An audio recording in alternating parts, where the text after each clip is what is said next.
kichwani una bleach, mwili una mitatu, mikono una tatu, umevaa mbwanga huo chini wa E3. Unaenda kugombania daladala, unataka uvunjika. Uji kama wa E3 high heels ile.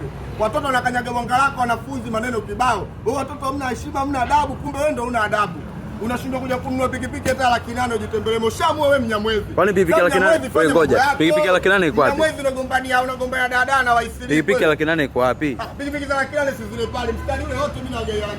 Huu wote huu. Wote una hapa 800. Wewe umeenda kule unamkuta mama mtumishi wa mchungaji, sio unamkuta nani, umekaa naye unabwanga hilo. Kwanza dokumenti zipo au unaongea? Full document. Ndio chukua pikipiki bwana. Ushamu Unyamwezi. Ukiwa Unyamwezi kila sehemu. Unyamwezi ni lifestyle. Mnyamwezi unagombania dada Kimara na unasema kama daladala hakuna tunavunja vioo.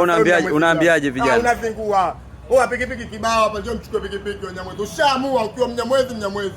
So Mnyamwezi au kwa ni jinsi ulivyopoa hapo ndugu yangu. Mimi sijapoa, na wakumbusha watoto wadogo jamani, pikipiki zipo na watu wazima wa makamo na waheshimu, pikipiki zipo jamani. So umechomekea asubuhi, upo kwenye daladala unaenda kazini posta, na ukishaambia mtu afanya kazi posta, hata kama unapiga show shine, kuwa na usafiri wako mtaani kwako na kuogopa hapo. Kwa hamna utapeli wala nini? Hakuna utapeli, iko full document.